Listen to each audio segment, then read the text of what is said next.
Welcome to Say Less, Say More, the trio that you didn't know that you needed. Go and get your money, little duffel bag boy. 2-5 is here. And of course, I got the game with me, the one and only El Residente.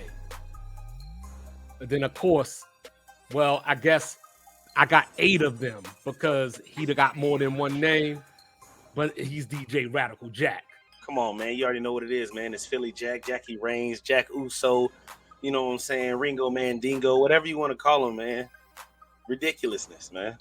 I don't think anyone wants to call you that, Jack. Yes. I'm just going to stick with DJ Radical Jack. Y'all call him what you want. You know what I'm saying? But first and foremost, I got to let you know, today, we got a bunch of different things coming at you. We got some culture coming at you. We want to know why these young men aren't approaching these young ladies. We want to know why criminality is so glorified in the black community. We want to know your thoughts on NFL picks this week, and we're going to give you ours. Of course, we got the wrestling minute and much, much more. So let's get right to it. We're going to do our check-in real quick. Fellas, what's going on in your worlds this week? I'll tell you what's going on in my world. What's going on? Yesterday, I just hit my first week of being married. You know what I'm saying? Hey. Two things, 2 hands. You know, man. All you hoes missed out. Y'all missed out. I'm him. You know what I'm saying? Just got my wife a new Lincoln Navigator. How about that? Boom. How about that? Yeet. How about that? Come on, man. Big yeet. But besides that, I mean, life is great. You know what I'm saying? I'm going to give a disclaimer. This podcast might be disrupted by a 2-year-old because his mama ain't here. So he's running in and out. So if you hear baby noise, sorry. Real dad. The best hood in the world is fatherhood, man. We represent it here at the Say Less, Say More podcast for sure. Come on now. For sure. You know what I'm saying? What you got going on, Brez? Man, I just got home yesterday. I left home last week, Friday morning at 5 a.m. to come to San Antonio to kick it with you guys. Go to Jack's wedding, celebrate Ariel and Jack's wonderful wedding. Got to meet his family. Got to hang out with the Baker Wilsons, which was dope. It was a really great time. We're gonna get into the wedding. I'm not spending too much time on that, but it was just great to be in community with my brothers. We don't live in the same space. Actually, for those who don't know, I've only actually met 2-5 3 times in person, and Jack twice in person. So like it's really cool like that we have the camaraderie that we do. But I had an amazing time in San Antonio. Then went to Little Rock, man. Shout out to Little Rock. Shout out to the entire whatever their area code is. I had a great time. And the 501. Shout out to 501. Went through, had the convening. Shout out to my organization, GSP. Y'all already know what it is. People came from all across the country to be a part of it. And man, it was such an amazing experience being in space with people who really do believe that the South has something significant to contribute, and that the people and the causes in the South are worth fighting for, and are really putting their boots on the ground, for lack of a better term, to make it happen. So I had a great time. I'm exhausted, so I'm happy to be back home. So yeah, that's what it is for me. What about you, my guy? Well, of course, just working and podding. That's the life, getting these articles out on chopchat.com, of course, under the government, Michael Wilson, of course, not McKello, but Michael, and, Michael. Outside of that, just living life, being a father to these degenerates and just living life, bro, just living life. But, that's what's up, saying? Little Rock, I love that place. Jack did lead me a little astray because, he had me believing that Pinkertons, was going to satisfy my urges. It did not. Wow. It did not. Because first of all, I'm a red-blooded man. Come on, man. Let me tell you something. Hold on. Pause that. No. I didn't tell you to go to Pinkertons, all right? That's something that you heard from somebody else. I told you to go to Cooper's. So don't put that on me. That's up in San Marcos. Hey, man, it ain't really San Marcos, dog. It's like... You did not tell us to go to He did not Cooper's. tell us. No. I told 2-5 this. I 100% I told you him. didn't tell me I've that. been to Cooper's before. It is better than Pinkertons, right? It is better than Pinkertons, yes. So guess what, Rez? He holds you.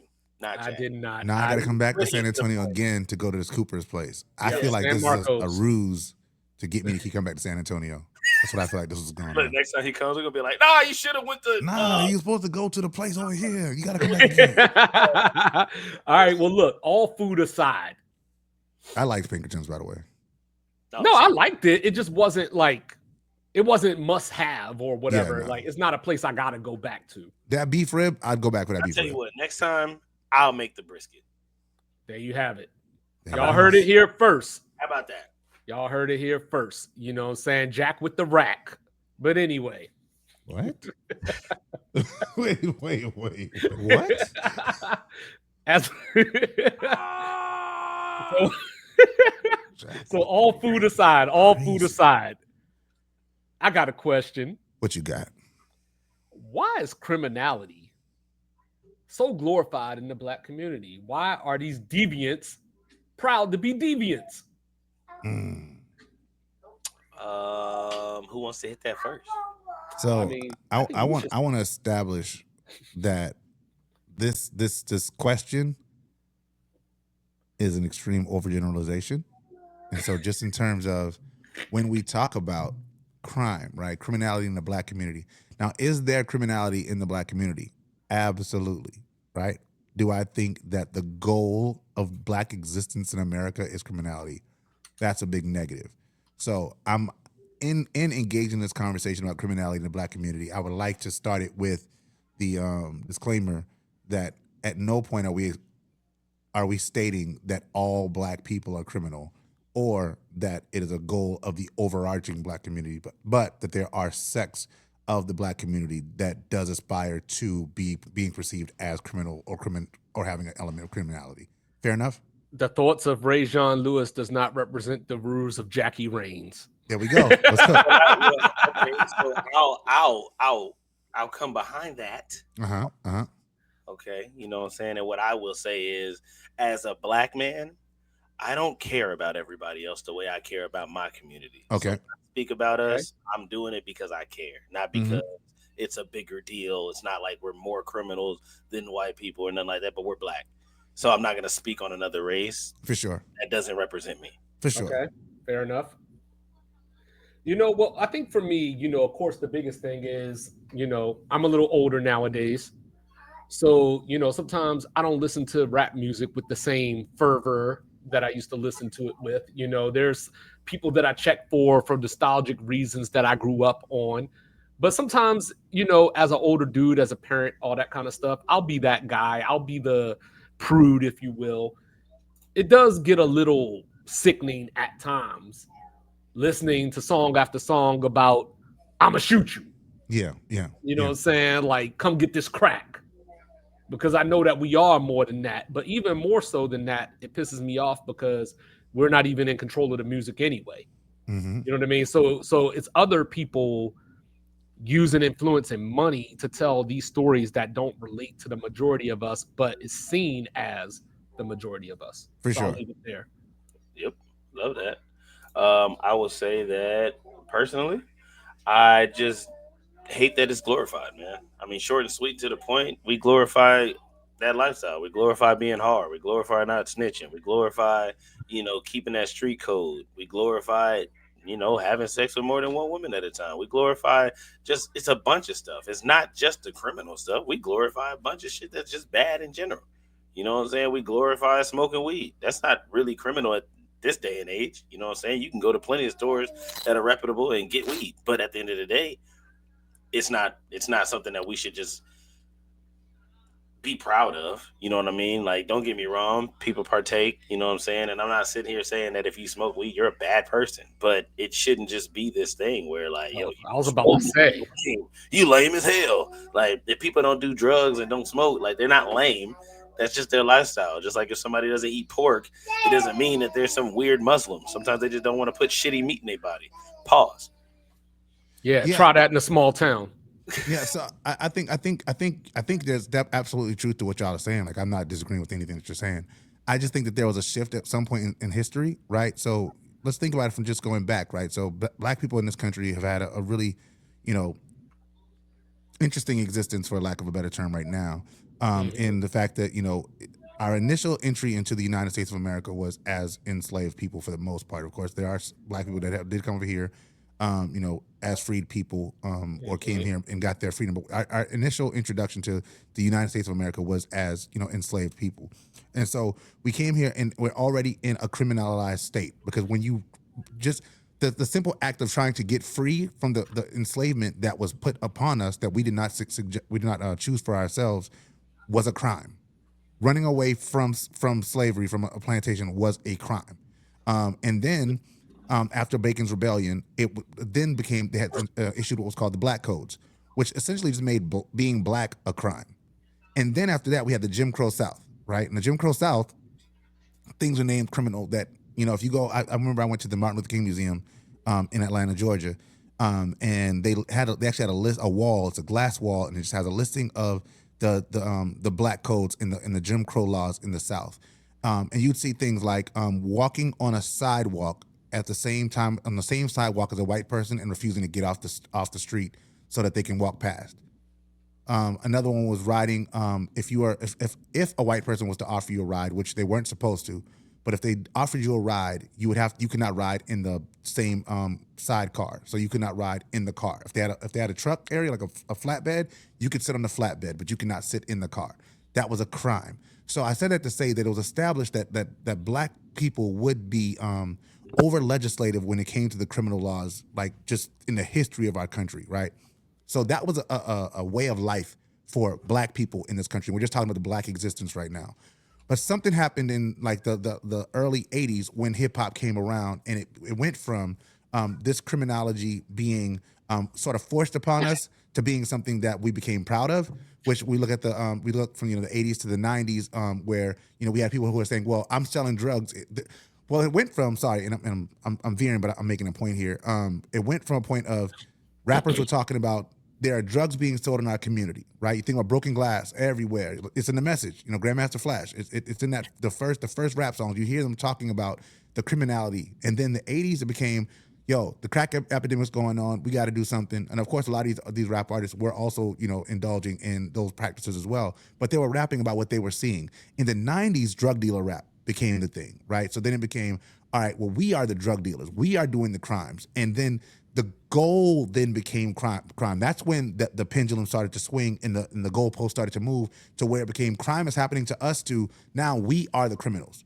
But I still don't think that, I think, and that's where the glorification comes in, because now you have people that are not saying, hey, crime is happening to us, but they're instead taking pride in the fact that they are the ones committing the crimes and even wanting to be seen as criminal.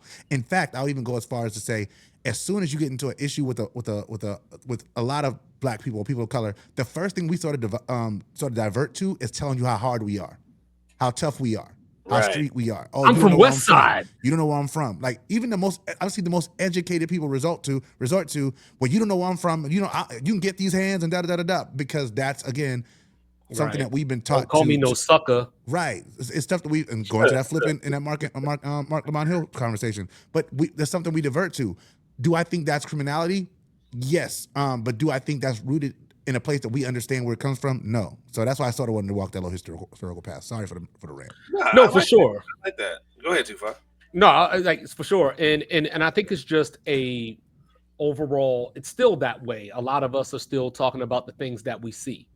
You know what I mean? Like as far as a lot of people still are walking outside to these torn environments, where there's nothing but liquor stores around and, just danger, not from the standpoint of the people overwhelmingly being dangerous, but from the standpoint of the conditions, things like gerrymandering, the realigning of districts and things like that. So there's certain parts of cities, St. Louis, Chicago, these places that get ignored, whether it's education wise, whether it's just funds in general to improve the area.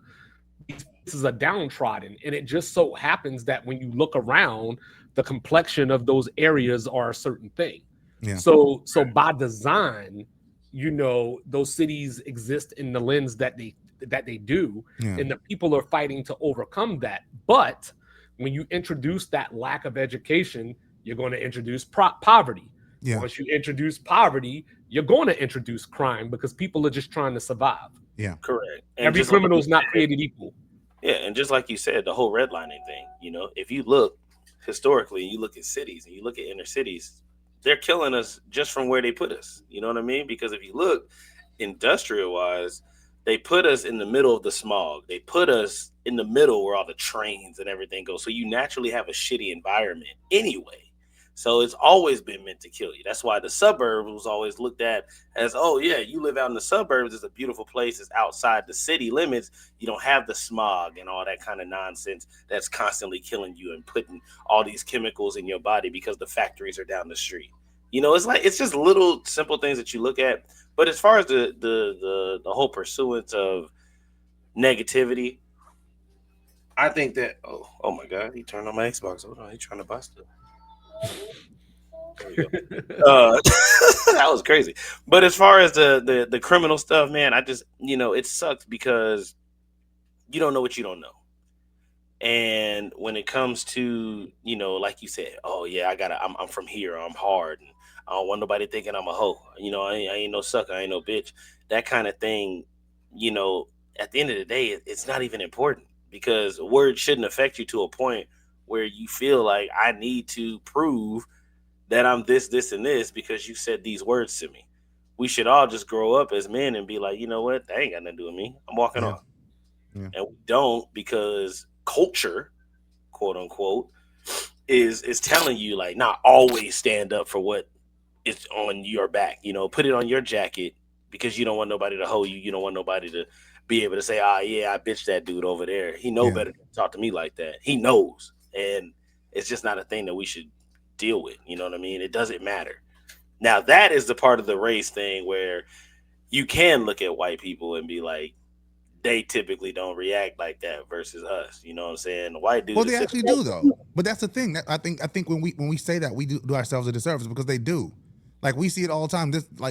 It's not hard to turn on the internet and find a video of white people fighting each other, or some kind of big brawl breaking out at a white they don't call. But I think he's meaning it from the standpoint of the like I gotta prove my hardness. Yeah, like most of the time they get into it. It's my shoes, and now I gotta.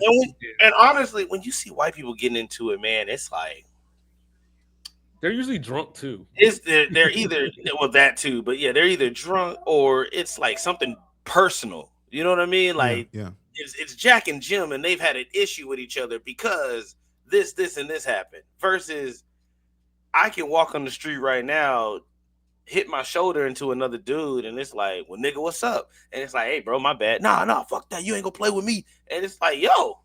Not always, though. But Jack, but not always. There's mad times I bumped into people like, yo, my bad, dog. And it was the end. It's just there's certain. See, do you notice how with white people you were able to say, oh, it's just Jack and Jim and they've had this issue for a long time. You were able to actually contextualize there's one situation where this happens, but in the majority of situations that doesn't happen because they're people and individuals who made a choice to behave that way. The same thing exists for black people. I bump into people all the time, and I'm like, oh, my bad, dog. I've stepped on people's Pumas before. The Chris Rock skit, you don't want to, kill somebody because they stepped on your Puma. Especially at the club. Right? But mad times I've stepped on people's shoes, like, oh, my bad, bro, I'm sorry, and kept it moving. And, like, it was fine. But that's why I said, let me rephrase it then. I'll say this. I say the younger black people are more so prone to these types of devious behaviors versus as we live and grow and realize that ain't the way, it becomes a normality. However, the typical 17 to 22-year-old black male versus a 17 to 22-year-old white male, totally different outcomes when it comes to the small little stupid things. You're stupid, you're a nigga, you're this and that, you stepped on my shoe, you disrespected me. You get two totally different reactions from the black dude and the white dude. Well, that's why I wanted to bring the entertainment piece into it because, like one of my favorite shows, The Boondocks, for example. You know what I mean? They had the episode with the N-word moment. Right. You know what I'm saying? Like things like that people don't separate as like, hey, that's just entertainment. They're trying to be funny. It's kind of influential in a lot of ways, or it reinforces the way that people already feel. They're like, hell yeah, I can relate. Hell yeah, like yeah, you know, and like, that right there, the reinforcement is the problem. Right, the reinforcement. You know what I'm saying? Whereas like, because like when I listen to like country music every so often, I don't do it very often, but when I do, I don't hear them talking about like, come on this side of the railroad tracks and you're gonna get got, or something like that. What they do talk about though, don't try that in a small town. They no, not even that. Well, that's that. They do talk about that. They definitely like, and that's the thing, right? I'm not gonna sit up here and just shoot white people bail. That's crazy. Yeah. They talk about sleeping with each other's wives. They do talk about doing like dirt to their friends and homies and all that kind of stuff. That is prevalent, especially cheating. They will smash somebody's wife in a New York minute and then get on a song and talk about how the real love was this way. You know what I mean? Like, I didn't take his girl. We were meant to be. Yeah, that does happen. But yeah, deviousness on both sides. It's just the criminal part for me because as a black man, I hate seeing how I can look at a 6-year-old and he's like, yeah, nigga, I'm this, and this, and I'm ready to do this. And it's like, bruh. But I get lumped into that too. That's the other part of it. You know what I mean? Is that like these things happen. So in turn, people tend to view us a certain way when it comes to things that have nothing to do with us. Whereas, like, not to get into the white people thing, but like, one of them go commit a crime. It's like, yo, that was a messed up individual with mental health issues. And then we commit a crime. Somebody that looks like us commit a crime. It's all y'all. That's your culture. Yeah. But a lot of the time, you can't even really react because it's like, look at what you're watching. But that's a media bias though, because we also know if I tell you right now, if I just give y'all a random scenario where 6 people were killed at one time in this particular incident, it wasn't a black dude. More than likely, it was a white dude that decided to have a bad day and kill a bunch of people. Hey, that ain't what Charlie said, but you know what I'm saying? Like that, we already know mass shootings, white crime, individual murder, black crime. So there's actually a Saturday Night Live skit all about like just sort of the way the media portrays certain things when it comes to crimes committed by black people versus committed by white people. But I'm pretty sure the conversation here is about this idea of black people aspiring to being seen with a certain level of criminality, which I definitely can understand that being a thing. But I also just push back on that idea just based on the fact that, one, I know black people are tribal, right? So white people aren't really tribal. They're more so like individualistic. So when they look at the news and they see a white person doing a crime, they see that, oh my gosh, that person did a crime. But when a black person does a crime, it's like, oh, they are criminals. And I'm just saying that we as a people have to get away from that narrative, because the truth is that black people are also individuals. We are tribal, which means we take ownership for people who look like us, whether we know them or not. Yeah, we're tribal people like that. When I look, we took OJ back. Yeah, right. And just to go to the statement that I remember one time when President Obama, when Trayvon Martin happened, Obama came out and said that could have been my son. That's how black people see each other. Like we say, that could have been my son. Guess what? He also says that could have been my son when he sees somebody commit an armed robbery, and it's a black kid. He says that could have been my son. When he sees somebody get arrested or killed while they're selling crack, that could have been my son. We take ownership of people who look like us, which is why we have the African diaspora. There's so many different shapes, sizes, and colors of black people, and we take ownership for them all. Whereas we allow white people to be individuals, and that's just something. It's a continuing conversation. I don't want to keep going because we're over time on this one. But that's a really good discussion. Thank you. With that being said, I got another question, fellas. So Bryce Young, former number 1 pick in the NFL draft, 1 in 15 on the road as a starting quarterback. With that being said, can he go to MetLife Stadium and keep the Jets on the road to 0-17? Yeah, actually he can, because Bryce Young doesn't suck as bad as Justin Fields. So 100%. Justin Fields is the worst quarterback in the NFL. Don't care how you feel about it. He is 110% the worst quarterback in the NFL. I don't want to hear about the O-line. You have Garrett Wilson, who is a dog, who should be a top 3 receiver if he has somebody that can throw the ball consistently. I don't want to hear about bad lines anymore. Like, I'm done with that narrative. Joe Flacco just went to Cincinnati, where Joe Burrow is constantly telling, "Oh, Joe Burrow's hurt because his line sucks." Joe Flacco just made that line look like the Eagles. So why doesn't Joe Burrow get criticism? Like, Flacco was back there. So why doesn't Joe Burrow get criticized? Because he's Joe Cool. He's the chosen He is not Joe kid. Cool. He's You from know why? He's LSU. not We Joe went Cool. over this. There's only one Joe Cool. There's only one Joe Cool. Hey, look, y'all's generation, there's only one Joe Cool. He doesn't.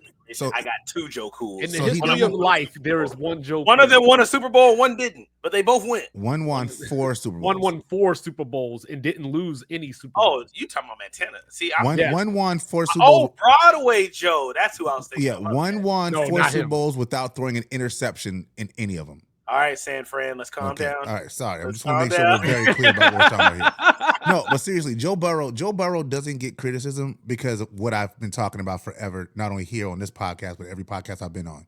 Confirmation bias. People want to believe that Joe Burrow is great, and so he was selected number 1 overall. So now there's nothing that's going to happen that's going to change people's mind about it. Like, he would have to fall so far off the face of the earth. Think about this, right? Baker Mayfield, right? Baker Mayfield is only gotten all the chances that he's gotten to become as good as he is now because of confirmation bias. People are like, yo, there has to be something here. He was selected number 1 overall for a reason. There has to be something here. And Bryce Young's going to get that same chance. I'll shoot Baker some bail, though. I will shoot him some bail because he did go to the Rams with a random OC, never knew anything, went to that Rams team that was ass and ended up winning most of the games that he played. Then he went to Tampa Bay after Tom left, and he's been balling ever since. Like, Baker's had a renaissance of let me not be ass. And But you have to have I have chances to get there, though. Yeah, but the thing with Joe I Burrow have a very simpler explanation and thought on that. One of the biggest things that we've been told from the time we were kids is first impressions are lasting impressions. Right. So a lot of people's first impression of Joe Burrow is, did this guy just have the greatest quarterback season in college football history? Right. So now that he's in the NFL, people are still holding on to that. And then in year 2, I believe it was, they made a Super Bowl run. Yeah. And was literally one play away, one Aaron Donald away from winning the Super Bowl. So regardless of what has happened since then, that's what people remember. They remember him at his highest peak, if you want to call it that. And they just hold on to that. Whereas you look at a quarterback like Justin Herbert, for example, last year he threw 3 interceptions for the whole season. And he's having a decent season this year, but his narrative is, you're the guy that's good, but not good enough. So when you point out the season that he had last year, the response is, well, Jim Harbaugh didn't let him throw the ball that much because he didn't trust him. It's not, oh, he really protected the ball, and the Chargers wouldn't be a playoff team without him. It's not that same conversation. Well, it's also the fact that so many people don't watch the games. They watch ESPN tell you what to believe about these players. Watch ESPN. Like you watch the media tell you, hey, you need to love Joe Burrow. Yep. Hey, Baker Mayfield is a traveling guy, and he's a loser. And he peaked in college, and he always had a bad attitude, and he was unsportsmanlike. Well, who else is gonna wave the flag like that? They just give you these narratives. Jalen Hurts is trash because he doesn't throw for 300 yards a game. Well, I don't know if this is the season to make that argument, but I'm just saying, like, you have all these biases that the TV tells you to do, because we've gotten away from sports just having real conversations about actual stats, and people now are becoming friends with these dudes, and they don't want to say anything mean because, oh, well, I'm cool with this guy, so I don't want him to think that. Well, they saw what happened to Charles Barkley and Michael Jordan, right? But on top of that, I would say that if it was right now, and this is real spit, saying Baker Mayfield would be my MVP right now, if the season ended today. So, I mean, there's that. But anyway, Rez, how the hell are the 49ers 4-2? Yo, because it's what we've seen for the last 5 years, just in my microcosm of one season. Something great will happen, and then we'll lose a player. Like it's been that the entire time, and I don't understand why it's been like that the entire time. Since Shanahan's gotten there, like we'll do amazing, we'll have an amazing season, and then we'll lose somebody big. We're up 10 on the Chiefs in the Super Bowl. Chiefs can't do anything with the ball. Dre Greenlaw gets hurt. It's just been a continuous thing. Debo goes down, Trent goes down in the same game against the Browns. We end up losing. Now our kicker Pinheiro, who's been smoking since he came in, now he's got stuff going on with somebody rolling on his ankle. We lose Fred Warner, a couple weeks ago for the rest of the season. Like, and the crazy thing is, we're going to continue to win games. Like our schedule set up for us to be at minimum a 3 seed. Does that include tomorrow night? I think tomorrow night we win. I think we beat the Falcons. I think our defense is too good to lose to the Falcons like that. Like, what the Falcons are going to be able to do is run against us, but they won't get long runs. And Bijan, we've seen that Bijan is he can't run the ball 25, 30 times a game. He needs to get a big breakout. He needs big breakaway runs. He won't get those against us. So we're going to be able to hold him in check for the most part. I think he gets 60 to 75 yards rushing, probably 16, 18 rushes, and we beat them. Like they're not going to beat us in the air. That's just not going to happen. So I don't know. San Francisco needs to be studied on how to run an organization and also how to kill your players, because they are how to overcome adversity. You know what I'm saying? Like them last year, the Lions too. The Lions defense being half dead last season and them still doing what they did was amazing too. But San Francisco consistently kills y'all's players, and then y'all still do good things. And I just think there needs to be an NFL investigation onto y'all's medical staff. Why are these players getting hurt so much? Y'all need to they need to fix that, because negligence. You know what I'm saying? Like, there's no reason that we should have to constantly show everybody that. Can't y'all hire somebody from the Phoenix Suns or something? Like, I'm just saying, even though we're dead, we can still win. Y'all don't need to prove that every year. You know how they say, like, I'm sick of being a strong black woman. Like, I'm sick and tired of being sick and tired. I don't want to be a strong black woman no more. I want to live soft life football. I want a season where it's like, yo, we rocking with our players. Like, and I tell you this, if we had a fully healthy, y'all know I hate hypotheticals.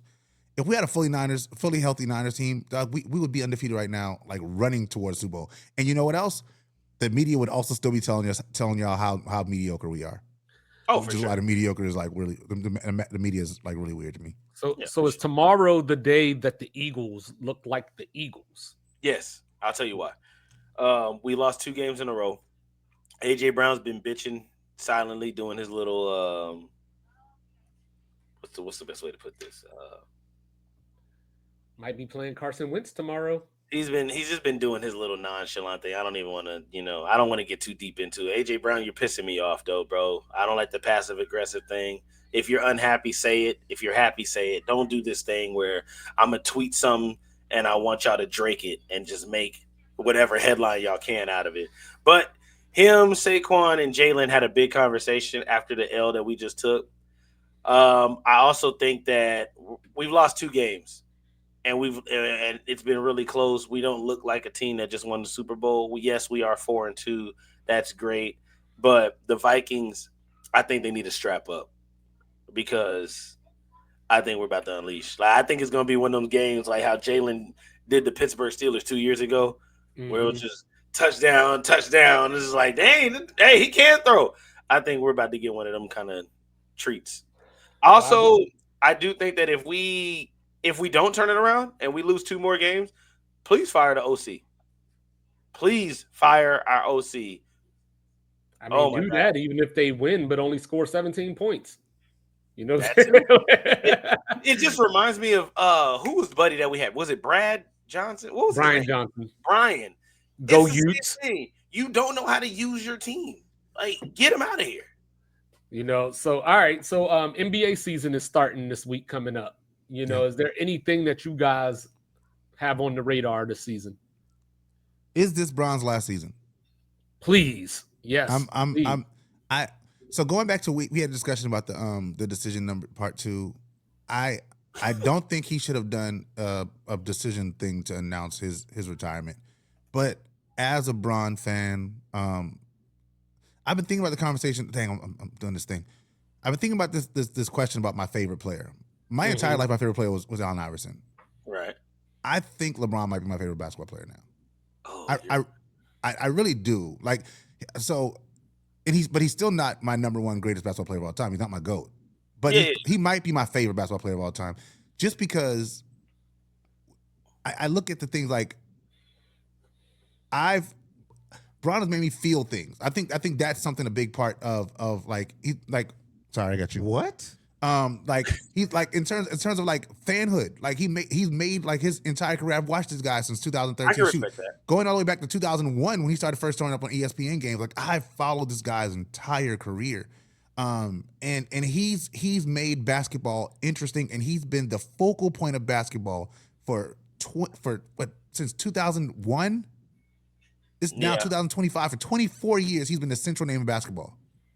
I can't. It's hard for me to say the way I've watched him, the way I've followed him. Most of us have ESPN alerts for when something happens with LeBron. Like, but as that fan I said it to say, as that fan, I think it's time for it to end, and for somebody else to pick it up. The problem is that the NBA is not ready for Bron to retire because they have nobody to pick it up yet. They don't. They do. Man, what you just said, that's how I feel about Paul Pierce. No, no, not really. I was like, what? You're not doing that. What? And I really was about to sit up here and tell Rez, like, I respect that, because I, as a LeBron hater, I 100% could say 2004 playoff LeBron made me feel something. 2010 or 11, whatever, however you want to look at it, made me feel something. Miami, when Bron looked at the camera, was like, Boston, you're dead? Yeah. I felt something. You know what I'm saying? Like, going against Golden State, being the best player on the floor. On the floor. Nobody stopping me. Doesn't matter what this team looks like. Yeah. I'm dragging us. Yes. I can't sit up almost here averaging 50 in the finals. I can't sit up here and be like, yo, man, LeBron's trash. Like, I respect what you're saying. I get that. You know what I'm saying? The only reason I even talk shit about LeBron is because he's a Laker. If LeBron never became a Laker, I would never say nothing bad about him. I would always say he's not better than Kobe in my mind because Kobe's my favorite. Mm-hmm. But I would never be like, oh, man, Bron's a hoe. But he's a Laker, and I'm a Laker fan, and I don't like you. So, that being said, with basketball and all this stuff that's going on, I do think that there's a face that can be made. I just think that the old guys, we have to get back to retiring when we need to retire, guys. Like, I get it. Technology is better. Medicine is better, so you can play 20 years. No, Bron's an outlier. No, but that's a slippery slope. That's a slippery slope because I mean, not because KD's going to be in that 20-year conversation. Yes, but KD's still averaging like 26. You know what I mean? Steph you want people still just retire just thing. so they retired? Like nah. So like so if KD was out here averaging 14, or if Steph was out here barely getting the 16 points, I could agree with that. But these guys still having 30-point games regularly, and LeBron, as much as I don't like him, he's never made me feel anything.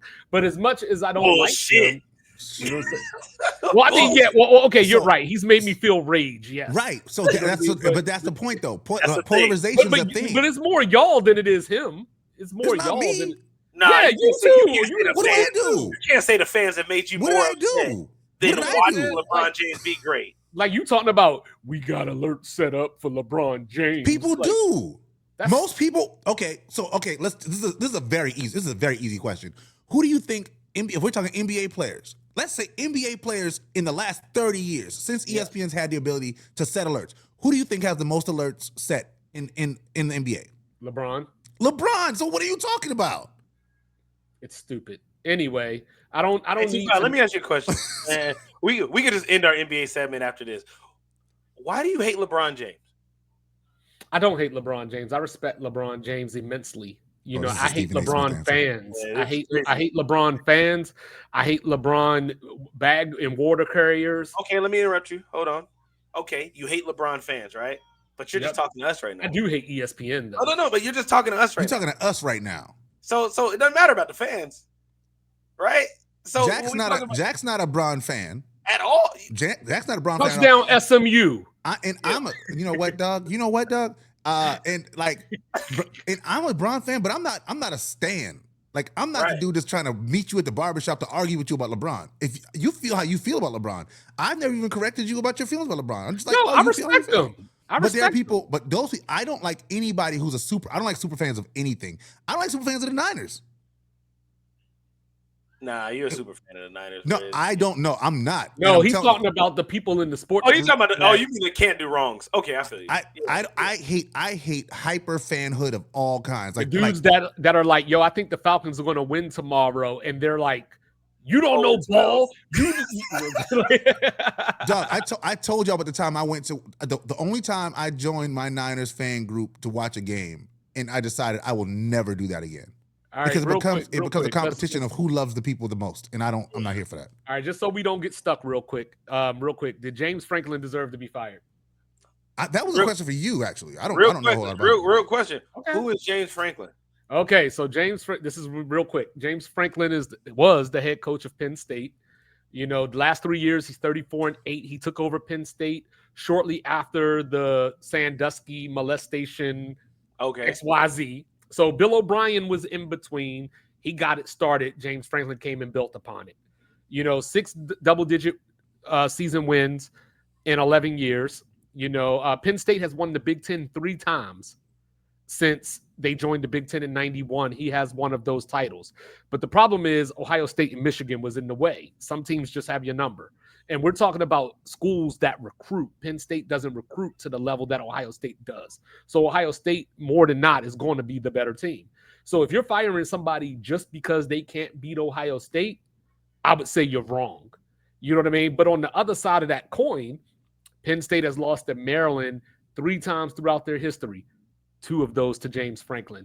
They came into this season with all the returning production of a team that made the national semifinal, and they lost back-to-back to teams that are nondescript. One with a losing record, UCLA. They were 0-for, and their first win was against Penn State. Then they came back the next week and lost to Northwestern, who was on the verge of maybe firing their coach. So I think what happened with James Franklin was, we don't like you. We've been wanting to fire you, but we couldn't because you kept winning. And now that you've been losing, we got our excuse to get out.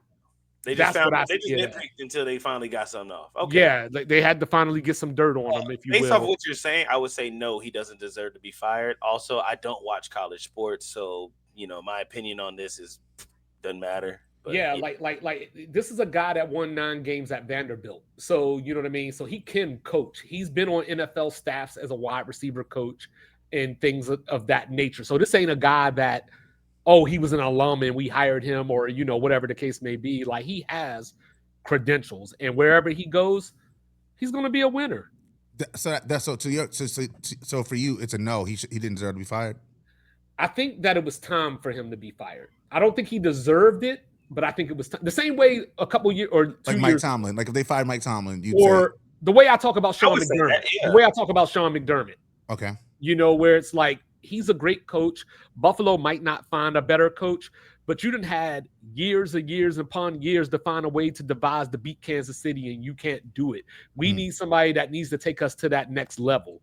So I think Penn State is there. Like, we want to get to that. You got us here. We appreciate you, but we believe we can get here. And see, and I think that is the sort of the pushing point for me.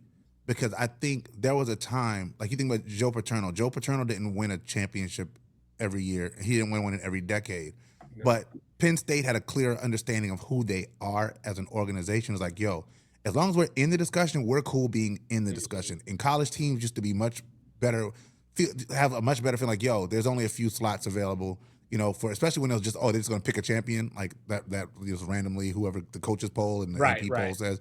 Now it's the playoff. There was the time was like, okay, as long as we're in the discussion, we're good. That means we have a bite at the apple. We have a chance at a bite at the apple. I think that now we're in a place where college teams are getting. Colleges are getting to the place where it's like, well, if we're not winning the championship, then you're underachieving. We got to let you go. Right. If you're not going to get better than where James Franklin currently has you, which I don't think they will, then you have to keep James Franklin in place, because at some point he would stumble onto a title. It's just inevitable, just based on the production he's seeing. That's like an overarching thing? I think with NIL, it's going to become the norm, because before, you know, you were a coach taking over a team, hey, we might need 2 seasons, maybe 3 to turn this around, depending on where you started from. But now it's like, yo, get in the portal. We got money. Go get these players. You can turn it around now. Yeah, There ain't no 2 or that's 3 what I'm years. saying. Like, do you Yeah. think that it's just an overarching thing where like people just don't have patience anymore because of social media? Yes, Because I of think the so. internet? And then last thing, I know, I think that's absolutely a thing. But last thing, real quick, before we move on, Rez, cover your ears real quick. Because I always talk about, right, Penn State and Notre Dame, that's the 49ers and the Cowboys. You know what I mean? Penn State's last title, 1987, Notre Dame, 1988, 49ers, 94, Dallas, 95. This is just where we are. You know what I mean? The sport has caught up to you because of different reasons. NFL, free agency is more prevalent or whatever the case may be. And, over the course of time in college football, kids got smart. They said, I don't want to go to Indiana in the middle of winter playing games in the snow. I want to stay down here in Tennessee where it's sunny year round. I have choices. So there you go. But there's that. Also, just to piggyback off what you said, and because of your hat, we need to add the Miami Dolphins to this Cowboys San Fran team. Hey, look, that's cool. It don't matter. That's still a Miami color. How many championships does the Miami Dolphins have? 3? They don't have 3. They have 1. They got the perfect season. Wait, do they have 2? It might be 2. It might be 2. They might have 2. But I think it's 1. No, it is 2. It's 2. They got the perfect season, and I think they want to know another one. Yeah, 2. Yeah. They won 2 and they went to 3. Yeah, because they went back to back. They won back to back. Right. That's they need to be put in that conversation with the Cowboys and 49ers, and because Miami has been asked for over 20 years. Jack, no one cares about the Dolphins. Yeah, unfortunately. My dad cared about the Dolphins. But hey, I turned on the TV the other day. I might have messed up the spoiler alert, but the Vision turned on Seth Rollins. Yeah. Yo, we got to talk about it. I need a wrestling drop. You know what I'm saying? But I agree. I think that I think the Vision turning on Seth Rollins might have been a little premature, but I'm glad that Braun Breaker finally gets to act like this is his Randy Orton moment. Rez isn't happy about that. No, I mean, maybe not, but Braun is supposed to be the future, and this is what you're supposed to do in a faction. The Rock did it to Nation of Domination. Randy Orton did it in Evolution. You know what I mean? Like, you have to. Clemens. You got to turn up. But the difference was that when The Rock turned on the Nation was still the Nation, and The Rock just became an individual. The leader. With Braun Breaker, the difference with Braun is that when Braun did it, he also got Bronson Reed to join him in it. And it seems like they sort of Paul Heyman is reluctantly sort of joining the fray. Yeah, like, get down and lay down, essentially. Which to me says that there's still an element probably that Seth and Paul Heyman will be doing some stuff behind the scenes that's going to come out later. So maybe he'll develop a new version of the Vision with some guys that's coming up from NXT or something like that. Well, also Seth is supposed to be hurt, so maybe Seth Rollins gives up the title and Braun takes it, or I don't know. Maybe I don't know, because you got to think Roman also walked away from the Bloodline. Yeah, so there's a lot of that. There's a lot of that happening. It sort of feels like y'all to Christmas. It sort of feels like on Game of Thrones when they started breaking up, when they had the Starks starting to split up, and it's sort of like you're gearing up for the big war, and the Starks started splitting up, and these people who are always like bonded together started going their separate ways. It feels something like that, and I feel like they're trying to. If WWE writing has not been great that I've seen, but it seems like they're trying to build up towards something really big. And since they haven't closed the loop on anything well so far, I'm hoping that they actually got one good coming soon. I really hope that this turns. Well, I'm still thinking that this is some kind of scheme, where they turned on him. CM Punk gets his title match because he's the number 1 contender now. He gets his title match. That's what we needed, right? They screw him. I think there's still something at play here. Like, to your point about Heyman and Seth having something cooked up. Maybe CM Punk gets the title. Maybe CM Punk becomes the new. We'll see. That can go a lot of ways. But did y'all see what I saw yesterday? Okay, wait. Jacob Fatu? No. Well, we'll get to that, but no. I only saw the end, so I only saw the last 30 minutes. I am here to let you know, spoiler alert for those of you who haven't watched SmackDown in the last 11 hours or whatever it is. Sami Zayn is no longer the United States champion. Oh, he He just kept lost. the title. He just lost to Dragunov. Who was that? Who? He was a guy that came up from NXT a little while ago. Why did towards he lose last week to the dope black guy? You know what I'm saying? Towards ACL, and now he's back. And the one thing that I'll say about Dragunov, just because y'all don't really know who he is right now, he's a smaller version of what they're trying to sell us that Gunther is. You know what I'm saying? So he's the Gunther that can actually wrestle. Oh, yeah, Bob Backlund III. You know what I'm saying? But he is the new Wait, United States champion as of last night. But as far as Jacob Fatu, yeah, he got taken out. Sounds like he's got some real life injuries going on. He's hurt in real life. Yeah, so he's written. So he got written off last night. You know, I didn't really catch that part of it, but I saw that Cody had something to do with it. Did you see Cody come out and turn up? Yeah, that was low key fire. Yeah, Cody is like in his heart he's a Samoan. So, but it was Drew McIntyre, so I lost interest really quickly. Well, yeah, of course. But Cody, hey, I ain't gonna lie. The highlight that I saw last night, my favorite part, Cody smacked the absolute dog shit out of Drew McIntyre with that title belt. That was not fake. He hit the hell out of that man. You know what my favorite Cody Rhodes moment is? What? When Travis Scott busted his eardrum. Okay. Cool. That's my favorite Cody Rhodes. Hey, Uso for president. What do you think happens with Roman Reigns in the Bloodline? I think that eventually Jay has to step on Roman to get to his goal. You know, yeah, I think it's happening now.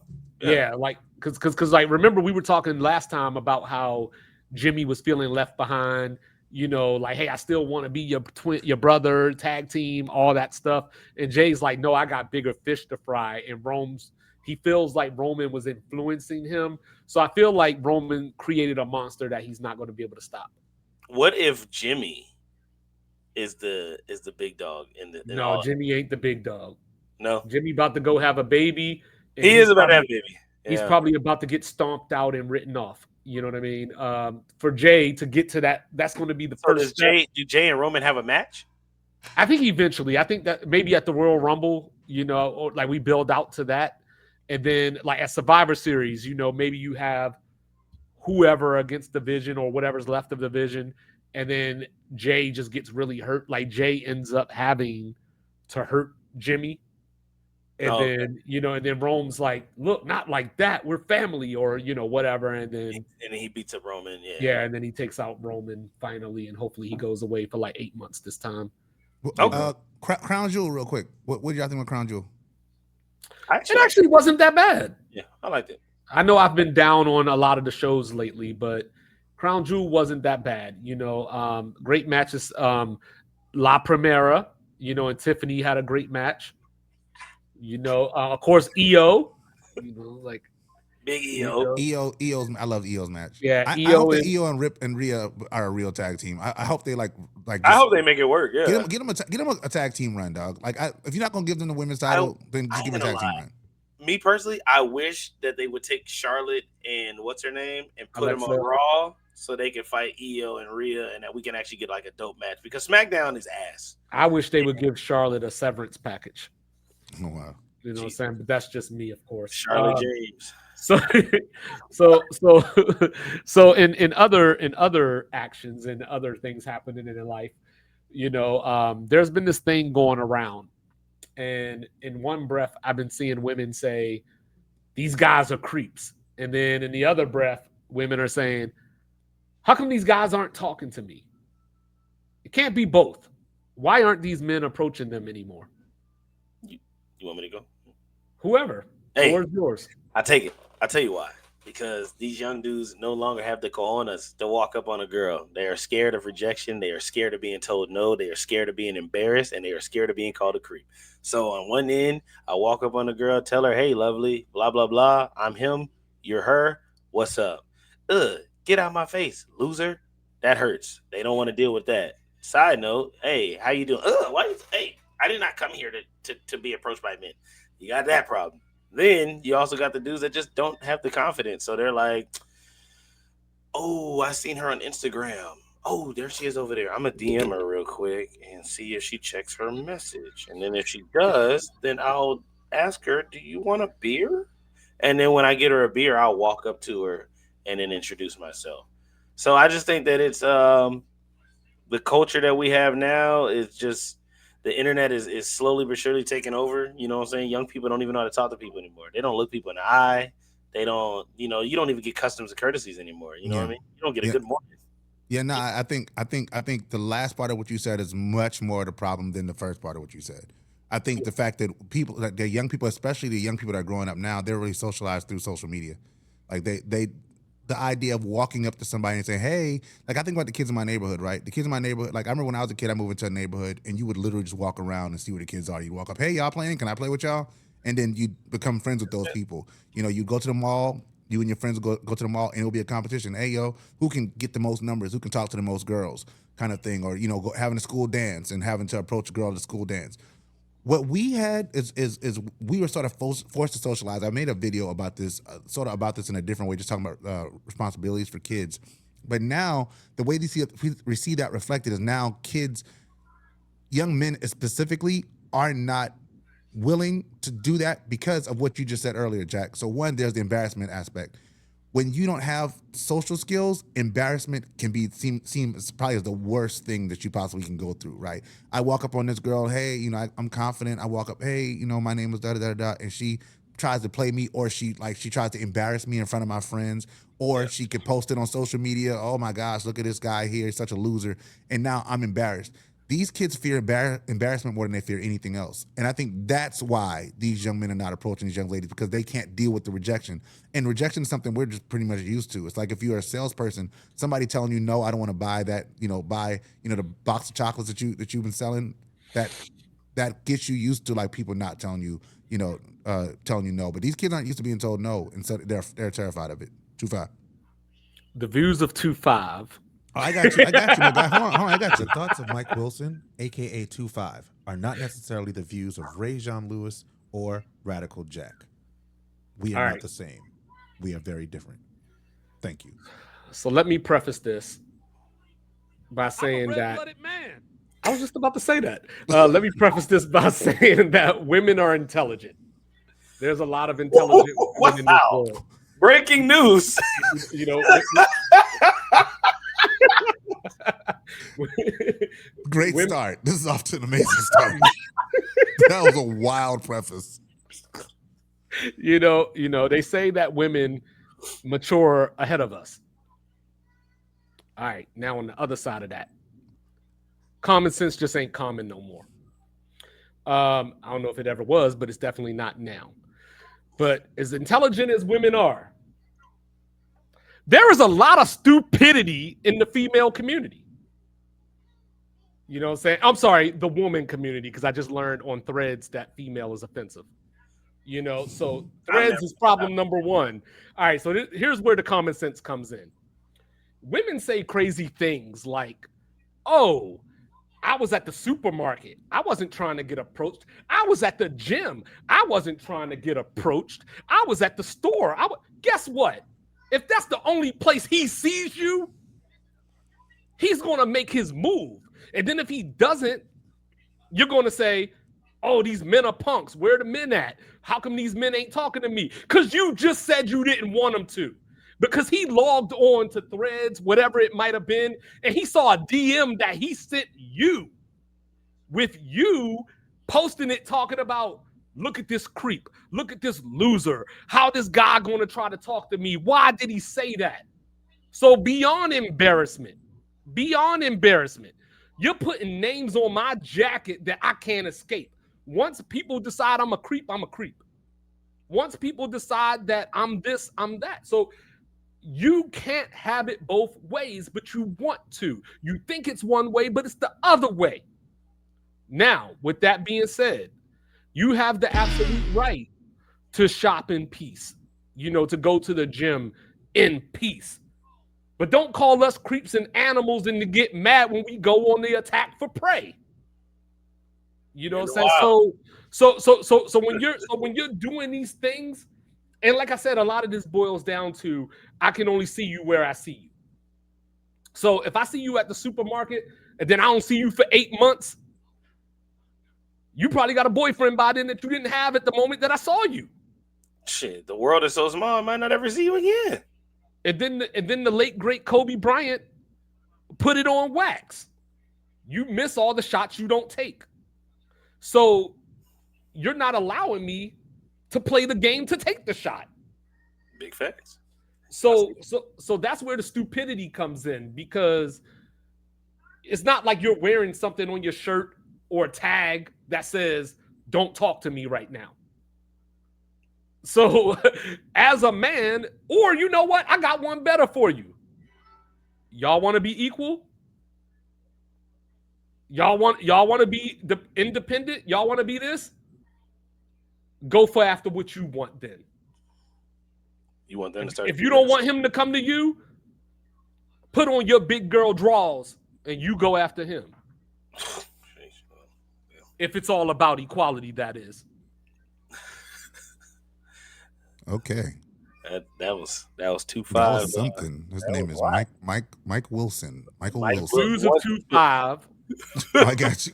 The thoughts of Mike Wilson, aka 2-5, are not necessarily the views of Ray Jean Lewis or Radical Jack. All right, we got that in there. And right, I love cool. you, ladies. Women are intelligent. Hey, I love tell him again. Tell him again. Women 2-5. are intelligent. Thank you. See, and that's what he really meant.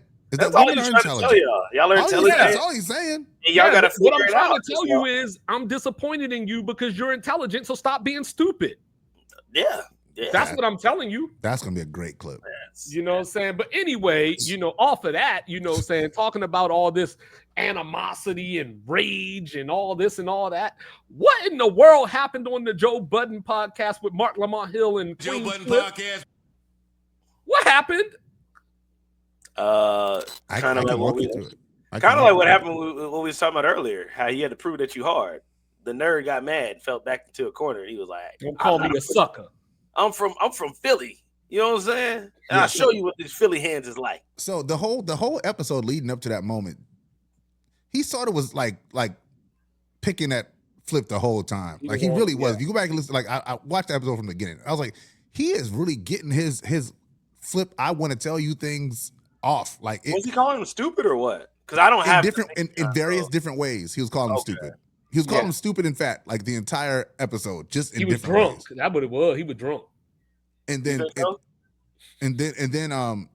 that's when Flip finally like, okay, cool, let's talk about it then. And that's when he said that he felt like Mark does things to sort of undermine the rest of the cast and to highlight the things that they do that are wrong. Even though there are things that they do wrong, and Flip specifically, I know how I feel about Flip, but in this case here, like he pushed Flip, and then Flip said that he does sucker S. And that's what he decided, like, oh, no, don't call me a sucker. He said in Philly, that's like the worst thing in the world. And then he really wanted to fight Flip. Like, he really, really wanted to fight Flip. Let's go talk outside. Let's go talk outside. And which was crazy because do I think Flip was wrong with what he was saying? Absolutely. I think that the stuff that Flip does a lot of nasty stuff on the pod that. Yeah, he exposes a lot of behind-the-scene conversation. He does. And just as a boss, if he was my employee, I would have fired him probably 3-4 months into the foray. He wouldn't have gotten much further than 3-4 months in. Yeah, but it just seemed like Flip loves putting other people's information out there, and he hates when people put his information out there. And I hate people like that. That is true. That is true because he'll get mad. Or don't talk about my family. Don't talk about family. Yeah. And I respect that. But I will say I think Mark was wrong because as a condescending human, as somebody who likes to talk a lot of shit about people, and I like to undermine your intelligence all the time, I will say Mark had no right to be mad, bro. You can't sit up here and talk down and talk crazy. And then when they finally raise up and say something back to you, you don't get the fight. You got to take that on the chin. Pause. Yeah. You know what I mean? Like you can't just. Yeah. No, I agree. I don't disagree at all, man. At all. I think that him doing all that rah, let's go outside. I don't know what that was about, but it was more than it was like he was having a bad day, low key. Yeah. Like he needed to take it out on somebody. I think he was drunk. Oh, for sure. No, in that particular situation, Mark was wrong. But I blame Joseph Anthony Budden Jr. You know what I'm saying? Because of course, he's one of my favorite rappers and all that stuff. So this ain't from a place of dislike or anything like that. This is just being honest of how, from my vantage point, is that he puts them against each other a lot. So in the particular moment where Flip was talking about Marc and the things that Marc does, it came down to money. And they were talking about, like, would you take a pay cut so that somebody else on the cast could get That was paid? a previous episode they talked about that. But yes. Oh, Yeah, okay. yeah. Uh-huh. But that's where I say it's a bigger symptom, because that's something that they do a lot. They look at each Yeah. other's pockets. Yeah. Joe always talks about the money and this and Yeah. that. You call each other rich, or you got so- this, I can't do that. Yeah. So what Flip brought up was, saying basically like, yo, I feel like you trying to get us out of here so you can get the money. And that's where Joe should have stepped in and been like, nah, we're not going to do that right now. We're not going to get into that. But instead, Joe was basically like egging it on, like, yeah, Marc was in the office talking to me. And Marc was trying to clarify, like, I did not say that. That's not what I said. He was trying to explain to Flip what he said, but Flip was already upset, and rightfully so, because Marc was messing with him. So that's where Joe should have stepped in and been like, guys, we'll talk about this off mic, whatever the case may be. But it's COE. You know what I'm saying? And they got the remix I heard this morning on the main podcast, where, other podcasts were making like little music out of it and everything. But that's where it's like, y'all are looking at each other's pockets. So now people are being honest. And Marc's like, hey, realistically, some of y'all shouldn't be getting the money that y'all getting right now. That was the comment that he made. That was really interesting. Yeah. You know what I'm saying? But yeah, so that was where I felt like, whatever the case may be. But in sad news, we have to say our rest in pieces to the great, the legend, the one and only, the man, the myth, the legend, D'Angelo. D'Angelo, yes. Rest in peace. And you know what I mean? I know he had other songs. I know he had other albums. But don't nothing hit like Brown Sugar, man. That's the one for me. Nothing hits like that. Yeah. If I was to say, well, D'Angelo's one of the people that made me love music. He was somebody who actually believed in artistry and wasn't trying to make trendy songs or nothing like that. He just wanted to make really great art. He's one of the last of a dying breed when you think about, the Sly Stones, you think about James Brown, you think about Prince. Think about D'Angelo right there in that same vein. My favorite D'Angelo song picking my favorite D'Angelo song like picking my favorite kid. It is really difficult. I'm gonna go with the one that my wife sent me yesterday. Really Love. Just an amazing song. And it's an amazing song to send to your loved one. So if you're looking for a song to send to your lady, it's really talks about how deep love can be. Really Love by D'Angelo. Okay. I'm probably too young. I don't know. I'm not too young. Obviously, I heard D'Angelo on the radio and stuff like that. I didn't realize D'Angelo was such a prominent figure in music. You know what I'm saying? Yes. How you got on drugs and just disappeared. You know what I'm saying? All I remember is How Does It Feel? And then like he wasn't really a big name anymore. But it's nice to know like so many people love this dude. So it's actually pretty dope to know that D'Angelo was so loved. Also, I want to say that black men, please get your health in order. We are dying. Get your checkups, fellas. No, real quick. I don't want to do the hyperbolic thing. There's obviously Mike and Prince and people like that, and I'm not trying to elevate D'Angelo to those levels, but he's about as close to them as you can get without the fame that comes with it. Yeah. No, if you're talking pure artistry, it's Sly Stone, it's Prince, it's James Brown, and it's D'Angelo. If you're just talking pure artistry. Not number one songs, not number one, right? Yeah. If you're just talking pure artistry, all you got is artistry, and the entire neo soul movement is D'Angelo's Brown Sugar album. Yes, that is the starting point of everything. Yes, like I love, and I know Rez loves this same person as well. We both love Music Soul Child. My favorite singer of all time. There's probably no Music Soul Child without D'Angelo. There is no Music Soul Child. There's no Flowetry without D'Angelo. There's no Eric Roberson without D'Angelo. There's Kim without D'Angelo. There's Maxwell. There's no Maxwell without D'Angelo. Like these things, like they're all from his tree. They're all his kids. Yeah. So rest in peace. Rest in peace for sure. The legend. And then real quick, are there any new social media apps? Because I was trying to figure out yesterday what Lemonade was, and Jack was like, stay away from that. So I would say that I'm not downloading any new apps. I'm Facebook, Instagram, Twitter OG, and all the new stuff is not for me. Yeah, I got Blue Sky when the whole everybody was trying to leave X, and I did leave X. Like I said, I have it in my private browser for personal reasons and research purposes only. But that's the only reason like I ever visit X. I got Blue Sky. That's the last app I downloaded. I'm never downloading another one again. I'm cool. Big old facts. Sure. All So, right. you know what I'm saying? We're recording on a different day. Normally we record a different day, y'all. So you know what I'm saying? Hope you guys appreciate the episode. As usual, we are going to keep the consistency. We will find a way to record. Doesn't matter if we got a wedding, don't matter if we got business endeavors. As always, we appreciate everyone who tunes in, whether you're a first-time listener or a last-time listener. We're just three guys with a perspective, hoping to deliver a diverse way of thinking, open dialogue, expands intelligence. Say less, say more. Say more. Red-blooded men stand up. Red blood man. Red-blooded man.